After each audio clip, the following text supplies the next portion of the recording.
So here we are at the park with Mookie, practicing some recalls, downstays. We practiced some heel, although I don't think I have the heel on video.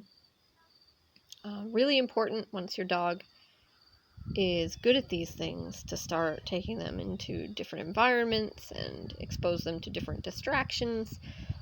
Just because your dog is really good at recalling in your front yard doesn't mean they're going to recall at the park or at the beach or on the trails. So it's important to expose them and practice safely in these different environments before you can really trust them.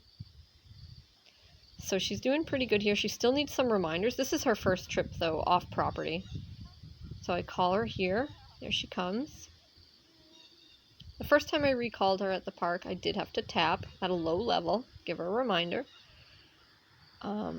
That's to be expected. And the reason I pulled her up right there is because I actually asked her for a sit and she laid down. So I just want to make it clear to her what a sit is so that we don't mess up her sit. That's very common. A lot of dogs will lie down when you say sit. So normally when I recall a dog, I don't care if they sit or lay down as long as they de-escalate in some way and stay with me. They don't run away. And you can see she's doing great. After one tap, I really didn't have to tap anymore until she got into something good on the other side of the field. You'll see it at the end of the video. So lots of praise. We're still using some food here and there for rewards. And this is her first time off property, so we want to make it a good experience every time she comes back. And you can see, even if I have to tap a couple of times, I'm still going to reward her when she gets back to me.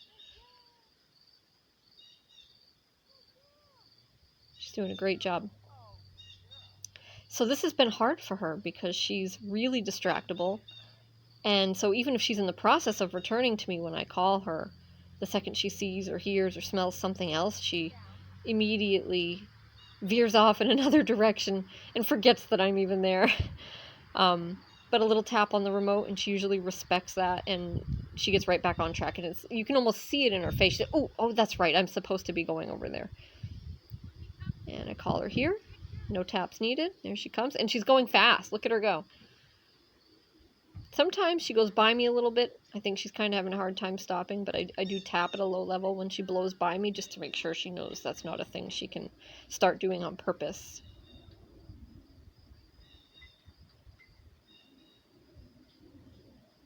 And the only reason I'm narrating this video is because it had a really hard time picking up the volume on my phone, so you can't really hear what's going on.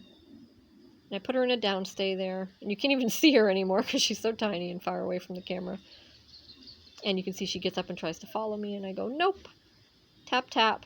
And I'm going to go bring her back and reset her. And that's really important, guys. When your dog breaks command, you can't just correct them. You should do the exercise over again. So I'm going to go put her back roughly where I had her. I think she was a little further away than that, but close enough. Because you want them to be successful. So you want to do the whole scenario over again if you can. So like when a dog rushes through the door in front of me, I don't just correct them for that. We go back inside, we close the door, and we start over, right? So they can see the whole thing and be successful and see what it's supposed to look like. Mookie, come. So here she is. She got into something. I'm going to call her, and she goes, I don't think so. There's some interesting stuff over here. But then I tap, and she goes, all right, I guess I have to go back. And you'll see she's coming to me with no trouble after that. And I think she's getting kind of hot, so we headed home after this because I think she was thirsty. Good